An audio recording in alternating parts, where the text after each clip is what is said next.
हमर मूल अधिकार जन ले फांसीगा हमन तो आदिवासी ना यही हमर रचे इतिहास है।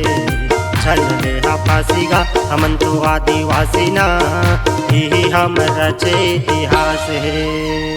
जल जंगल जमीन हमर मूल अधिकार जन ले फांसीगा हमन तो आदिवासी ना यही हमर रचे इतिहास है।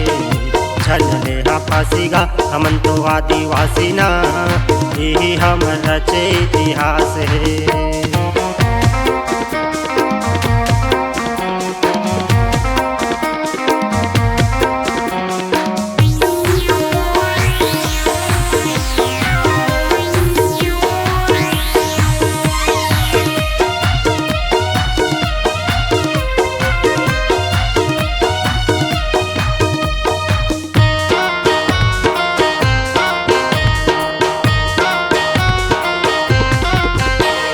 ST/SC भाई भाई बताते अधिकार के पारी आते अलग जताते।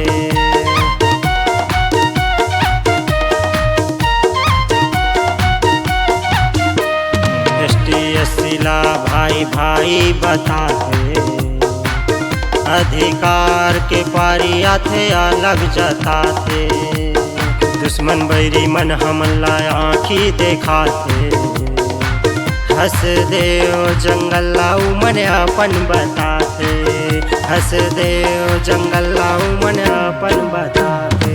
जंगल जमीन हमर मूल अधिकार जन ले फांसीगा हमन तो आदिवासी ना यही हमर रचे इतिहास है।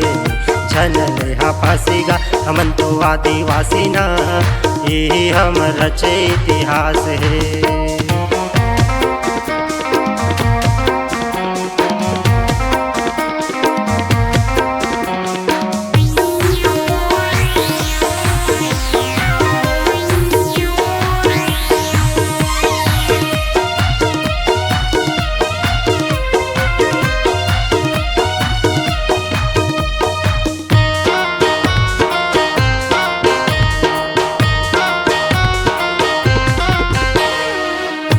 किसान जंगल के रक्षा करे बर पढ़े लिखे हवा शिक्षा दे बर।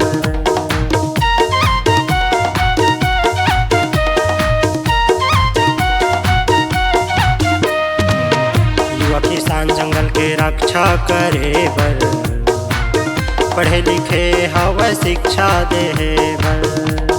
अत्याचारी अहिंसा के लड़बो लड़ाई घर तोड़े ले बचाना है भाई। घर तोड़े ले बचाना है भाई। जल जंगल जमीन हमर मूल अधिकार जन ले फांसीगा हमन तो आदिवासी ना यही हमर रचे इतिहास है।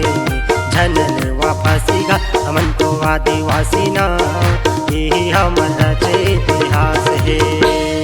जल जंगल जमीन हमर मूल अधिकार जन ले फांसीगा हमन तो आदिवासी ना यही हमर रचे इतिहास है।